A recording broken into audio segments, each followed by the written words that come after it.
Hey, welcome back to another edition of Reddit Asks. And we are going to be going over more questions that realtors are asking on Reddit. And I'm going to answer them with my 16 years of experience. My name is Ben Lunsford, and I'm with Epic Realty. And I started selling real estate in 2010. And I've been in two different markets. I started in the Seattle area. I'm now in the Knoxville area. So I kind of have seen a lot of different things and want to share some of my thoughts on these questions and how I would help these people, give them advice. So we kind of have, I've got kind of two questions. Well, there's multiple questions, but they kind of circle around the same concepts. And so these first set of questions, I'm not going to answer them directly, like line item their things, because I want to address their kind of bigger, maybe overarching questions. So this first one though addresses teams, being on a real estate team. So here's the first question, or the post I'll say in Reddit. Should I switch brokerages or join a team or quit? Long story short, I'm several months into real estate and I haven't closed any deals yet. When I joined my brokerage, I was under the impression I'd have access to leads or eventually be placed on a team. Recently, I found out that's not likely to happen. And now I feel like I've been spinning my wheels without much direction.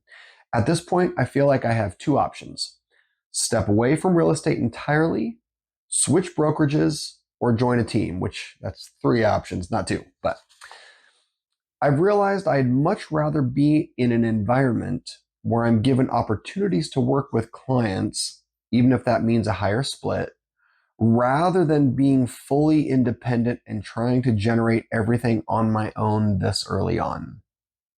Part of me feels frustrated about how things played out, but I'm also glad I'm realizing this sooner rather than later. For those who've been in a similar position, how did you go about finding a team that's actually hiring and provides real opportunities? What are the most important things to look for when evaluating teams on brokerages? Would something like Redfin be a better fit for someone looking for more structure and consistency starting out? I'd appreciate your advice. So that's number one, the number one post. And I'm going to come back and kind of address these maybe different things from each post that is going to circle around the idea of being on a team or different brokerages. Second one, I joined a team and I'm wondering if I made the wrong choice. I started real estate 8 months ago and I decided to join a team with someone at my office. He worked solo for a few years but had teams in the past. I decided to work with him because he promised me growth, leads, and development. He offered leads through Zillow, but he vets them to make sure he takes the ones that he wants first. Sweet. I have several concerns after working with him for 3 months. His patience is a little more limited than I expected. Sometimes I get nervous asking him questions, especially if it's a lot of them. He doesn't like to go in depth on a lot of things in that regard. He snapped at me a couple times for talking his ear off. Not that I was right for doing that, but I was just shocked. I am a more sensitive guy, so I think about that stuff a lot after it happens. I feel like he doesn't have a legitimate interest in mentoring me in the traditional sense. It feels more like teaching me things here and there and using my hard work as leverage. He offers me a great CRM and pays my office fees, but I feel like I'm not getting the value I was expecting. And I'm just wondering, or excuse me, I'm just feeling, I'm feeling like I just annoy him if I seek guidance. Did I make the wrong decision? He's a top producer in the office and he had 19 million in volume last year. This also isn't a hate post on him. I like him a lot as a person, just genuinely concerned and wondering what you guys think of this. Okay.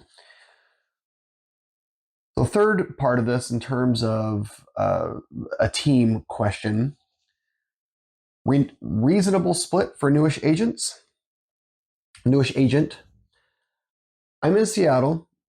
I'm from Seattle. I'm in Seattle and I've been in real estate for about 2.5 years. My team split is 50-50 as of now for my first 5 deals.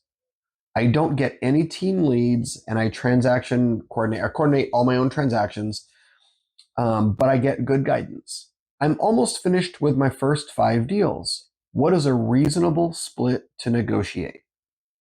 All right, lots of things with these here. Teams. Let's talk about teams. um, I, I'm going to work backwards a little bit here. This one who says, he says, I'm on a team. My team split is 50-50 for my first 5 deals. Not first 5 deals a year, his first 5 deals. But he also says they've been in real estate for 2.5 years and he's on a team and he's just now closing his 5th deal. Okay. So I get good guidance, but I have to do everything myself, like, my own transaction coordinating and whatnot. Why do you want to join a team? That is the question. What are you looking for? And that's kind of what maybe 2 of these other questions are about. They want to know, like, how do you find a team that's actually doing stuff? So with a team, there's really a partnering model, and then there's building a team. An agent that's going to build a team needs to really follow a structure. And I don't think a lot of agents follow a structure, agents that are trying to build teams. There's a book by Gary Keller, The Millionaire Real Estate Agent, and it lays out exactly how to build a team. You get yourself to where you have enough deals to hire a transaction coordinator. And the time that you save by not doing your transaction stuff and marketing stuff, and admin basically is what they are. By hiring them, even maybe it's only 10 hours a week, maybe it's 12 hours a week, whatever. By hiring them, that gives you more time to lead generate. And in that lead generating, you're growing more business. And that's how you afford to pay for them ultimately. But in that growing that more business, now maybe they're working 20 hours a week and you are still at your maxed. You then hire a buyer's agent. Okay. And your buyer's agent takes all of the buyers. It's not like they get some buyers, maybe some sellers, and you do some of that. You're not working together. Your buyer's agent takes all your buyers because buyers take more time. It is easier to have 5 listings in a month that you are managing than to work with 5 buyers in a month that you are managing. And so you have them take your buyers, you work with the sellers, and that gives you more time to lead generate so that your buyer's agent is getting enough deals and you can get more sellers, right?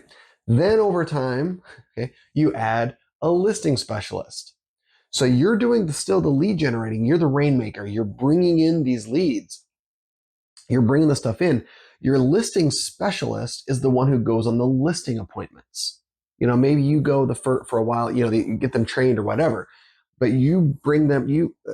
They are that listing specialist. They know how to talk to sellers. They know how to overcome the obstacles. Not the obstacles, objections.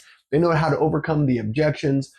But also they know how to direct them in staging and whatever. They know how to do all that stuff. They are the listing specialist. And you become kind of a manager and you're still doing the same things to generate the leads. But in that scenario there, you should probably be like at 100 deals a year. You've got a listing specialist and a buyer specialist and whatever. Okay. That's really the sense of a team. What I think a lot of agents do, they're like, oh, I'm doing 20 million a year. I'm going to build a team, or maybe 20 million. We'll say they're doing 30, 40 deals a year and they don't want to do it all by themselves anymore. I'll bring someone else in and start giving them some deals and I'll take half the commission, right? They're not really thinking about building a business and a team. They're thinking, I want to shuffle off some transactions that I don't want to take, and I'm going to take half the commission. That's what they're thinking. Now, what kind of a split? Let's answer the split question. What kind of split is normal for that? 50% is actually pretty normal. And the reason for that is there's a lot that goes into lead generating, but also a lot of that money, not a lot of it, some of that money is going to be funneled back into the business for marketing, lead generating, getting homes sold, that kind of stuff. Also, if you are on a legitimate team at a company that has a cap has a split and a cap. I experienced this at EXP, Keller Williams, and Epic. All of them. The cap for people on the team is typically less. So for you, let's say it's $15,000. Well, your buyer's agent, it might only be $7,500, right? Um, and so they're actually paying less overall to the company because they know that you're paying part of it. There's a whole kind of a thing about it. But 50% is normal because if you're on a team like that, you don't have to lead generate. You don't have to, maybe you still have to do open houses as the buyer's agent. Maybe that's part of the structure, right? But you're not having to cold call people. You're not having to go door knock. You're not having to run Facebook ads or Google ads or whatever. You're not doing any of that. But there's a cost for that. And so if you are on a true team, 50% is normal. However, if you're on a true team, you should be having more than 5 deals in 2.5 years. All right. I'm pretty sure I shared this in one of the other videos, maybe talking about teams too. But the one person that I know that really followed this model, their buyer's agent, the buyer's agent closed something like 25 buyers in a year. It was ridiculous. Well, to me, it was ridiculous. But uh, and I want to say like the first year they closed like 20 buyers or more than that, right? If you're on a real team, it should not be like this. Okay. So let's step back now on these other two things here. So one of them, he's talking about joining a team. He's not on a team yet. The other one, they did join a team. All right. So let's look at one who joined a team, and he started 8 months ago. Decided to work with him. So I've joined a team. Decided to work with him. Okay, so he's thinking about it as his team as opposed to the team, work with them, right? So it makes me wonder how this team is structured. But I have several concerns. Or, well, he offers leads through Zillow, but he vets them first to take the ones he wants first. Okay. His patience is limited. He's snapped. I feel like he doesn't have a legitimate interest in mentoring me.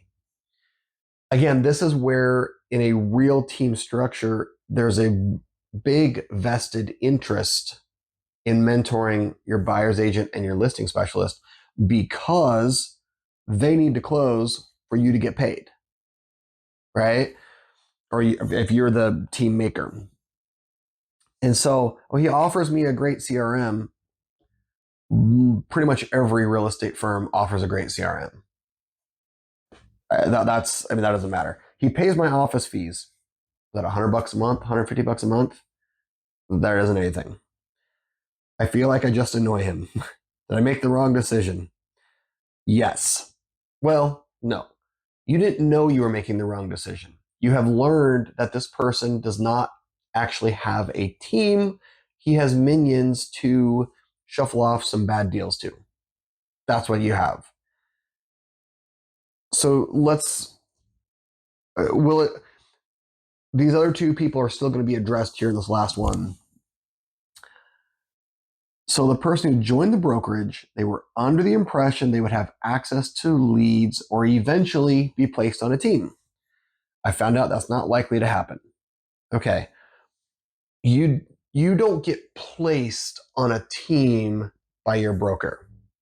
That's still not a team.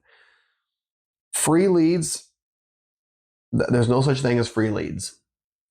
So ultimately, there's no such thing as free leads. At Epic, we do have sort of free leads that's expireds and cancels and for sale by owners that they subscribe to My Plus leads, which filters, finds all their information, phone numbers, email, finds if they're on the do not contact list, and we have that in a lead pond, and we can just go grab those for free. No referral fees or anything. We also get Realty.com Pro account, which is free for us, and leads will come through that for free. But those are ones you got to go claim like now. As soon as it pops up, you got to claim. So, but again, no referral fee or anything. So those are free. But it's not like there's nobody. I've never heard of anything where you're just getting free leads every day. Oh, here's a buyer. Why don't you give them a call and set up an appointment? Oh, here's a buyer appointment. Here's a listing appointment. Why don't you go on this? I, that doesn't happen unless you're on a legitimate team where you're the buyer's agent or the listing specialist, and it's the rainmaker, the head of that team who is making those appointments. So I feel like I've been spinning my wheels without much direction. That's right. You need coaching. You need mentoring. So I have two options: step away from real estate entirely, switch brokerages, or join a team. You probably should switch brokerages, because if you were under the impression that this brokerage is going to give you some things and now they're not, that means they don't care, or they lied, or they didn't plan well. All right. Could be any of those things. So part of me feels frustrated about how these things played out. How did you go about finding a team that's actually hiring and provides real opportunities? The people now, besides that one, I've known some other people that started building teams and hiring buyers agents and things. Um, they want to find people that know what they're doing. That's the bottom line. If you expect to join a team and immediately start getting business, you can join a team and close 10 deals that year. The only way that happens is if you are the buyer's agent that they are giving things to. There's a lot of teams now that I would say they call themselves a team because they're recruiting. So they're at a company like Epic, EXP, Keller Williams, Real, LPT. I can't remember all the other ones, but they all offer some sort of revenue sharing or profit sharing.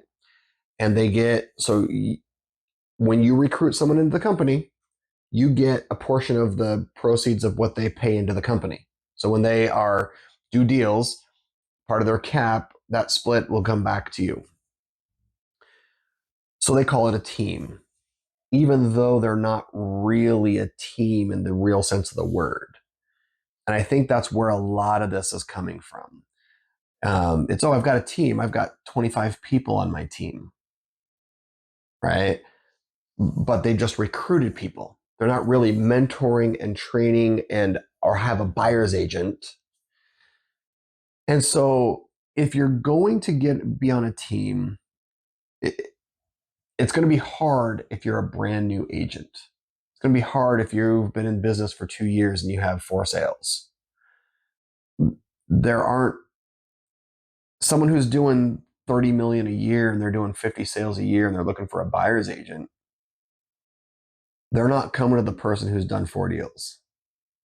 They're going to go find the person who's been doing 10, 12 deals a year on their own. They're like, they can see they've got something and they're going to be working. I can work with that. I can help this person become a really good buyer's agent for me and help them make more money than what they're doing on their own.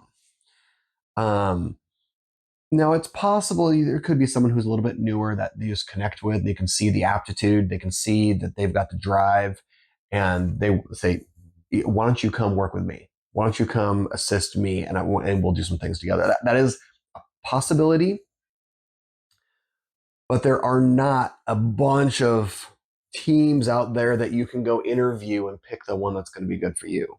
It's not going to happen. Um, if it does, comment. Let me know. Let me know I'm wrong. But would would Redfin be better? No, Redfin would not be better. I've heard a lot of horror stories about Redfin, and Redfin, in my opinion, again, I'm from Seattle. Had a lot. I've been working with Redfin for a lot of years. There's some good listing agents that I've worked with at Redfin, but their business model just is not. They've changed it multiple times over the years. They had a net loss on paper, I think, for a decade because they kept reinvesting into trying to do stuff. Um, it's just not. It's not a good business model, in my opinion. Um, the bigger question is, why are you in real estate? What are you trying to get out of real estate? Real estate is really an independent business. You are there to be independent, to be your own boss, to go do your own thing. So, yes, there are mentor opportunities. And if you really want to be mentored, you need to find a good brokerage that gives those opportunities. And I'll tell you, when I was at Keller Williams, it was good. They had a lot of training, but not if you're a part timer. Like if you have a full time job and you're trying to do this part time, because well, guess when their trainings were? Oh, 10 a.m. Every Wednesday or 2 p.m. every Wednesday. Like they weren't doing trainings at 7 p.m. on a Thursday night, right? It's during the day. They're training their full time agents. Now, some of them might be different now. I don't know. At Epic, we have an area mentor. We have coaching that happens every week. You look at the calendar. There's online coaching that you can do all the time. They have Zoom classes all the time. There's all kinds of stuff. You really have to be a self starter in a lot of ways. You can find people that can mentor you. You can find people that are willing to put some energy into you. But that is going to be difficult. And that's why real estate is not for everybody. And so if you are thinking about teams and brokerages and those things, you really need to take your time. Take your time about thinking about this team thing. Like, why do you want to work on a team? Do you think it'll be easier? You think you're going to get more business? Like, well, I'll probably get 12 deals in my first year on a team. And even if I get 50%, okay, that's 6 deals. But I think I can only do 2 or 3 on my own. So in the end, I'll get more. Don't shortchange yourself. You get out there and do the work, you'll make money, And so, I'll tell you, my second year in real estate, I had 12 sales, and that was in a recession. That was in 2011 when the market was going down, and my gross commission, not my gross commission, yeah, my gross commission was $65,000. And in 2011, for those that were adult age at the time, and where do you think you could have gone and gotten a job with no degree and made $65,000? There wasn't anywhere. So if you get out there and do the work, you can make money. You can have the deals. You just have to do the work. And so if you're thinking about being on a team is going to be easier money, that's not the right reason to join a team. You join a team because someone invited you and they invited you to the exclusive position of being their buyer's agent. And you're going to get all of their buyers, not the scraps of the leads that I don't like, right? You join them to be really a part of that. And so you got to do some vetting. When you interview them, talk to their broker, talk to some other people in the office. Hey, can you tell me about this person? How long they've been in business? How they've been doing? How long have they been doing this many sales? Vet them. That's okay. If they get upset at you for asking those questions, they're not the right person to work with. That's the bottom line. So if you're thinking about a team, definitely think hard about it. put in some effort, but ultimately, real estate, it's a you business, and you got to be thinking about what you are going to do. So if you've got other questions about teams or brokerages, whatever, feel free to comment. Let me know. I'd be happy to chat more with you. But otherwise, that is good for this episode of Reddit Asks.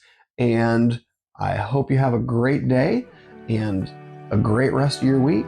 And let's go out and sell some real estate.